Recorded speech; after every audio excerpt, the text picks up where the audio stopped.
অনিল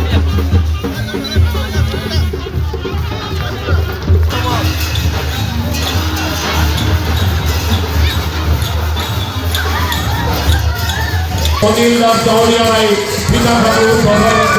জয় মা জগন্নাথ কি এটা জাতীয় আদরের জনাইছে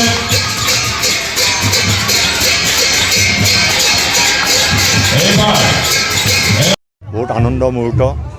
আজি আমাৰ হাটপাৰা ৰাইজ গৈৰ তাৰে ময়ো এজন হাটপাৰা ৰাইজ গৈৰহৰ এটা বাসিন্দা গতিকে আজি আমাৰ মা বাসন্তী দেৱীৰ ষষ্ঠী এই ষষ্ঠী উপলক্ষে আজি আমাৰ যি বাসন্তী দেৱীৰ আজি আমাৰ শতবৰ্ষ আজি শতবৰ্ষ গৰকিলে আৰু এই শতবৰ্ষৰ উৎসৱত আজি ভাগ ল'ব পোৱাৰ কাৰণে সঁচাকৈ ধন্য মানিছোঁ মা বাসন্তী দেৱী মা দুৰ্গা মাৰ এটা ৰূপ গতিকে এই যিটো মুহূৰ্ত সঁচাকৈ মোৰ ঘৰৰ পৰা ঘৰত আজি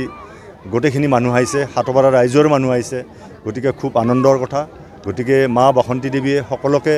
সুমতি দিব সকলোৰে ভাল হ'ব দেশবাসীৰ ভাল হ'ব ৰাজ্যবাসীৰ ভাল হ'ব আমাৰ অঞ্চলবাসীৰ ভাল হ'ব বুলি মই আশা ৰাখিছোঁ জনীয়া কাৰ্যসূচী আমি আজিৰ পৰা ষষ্ঠীৰ পৰা আমি ডাঙৰকৈ পাতিছোঁ আগৰ 9 দিনে আমি ঘট পূজা কৰিলোঁ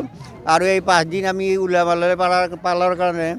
আমাৰ এই অঞ্চলৰ ৰাইজক তথা আমাৰ গৌৰৱ আমাৰ অনিল দাস ডাঙৰীয়া তেখেতৰ মানে উপদেশত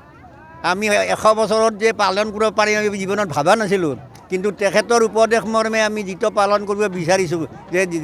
বৰ্তমানলৈ যিখিনি হৈছে আৰু ইয়াতকৈ ভাল হ'ব বুলি ৰাইজৰ পৰা আশা বিচাৰিছোঁ সকলোৰে যেন সহায় সহযোগিতা কামনা কৰে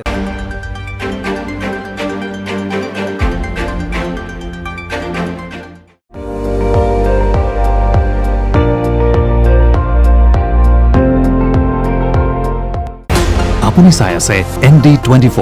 সৰ্বশ্ৰেষ্ঠ নহয় সৰ্বোত্তমৰ দৌৰত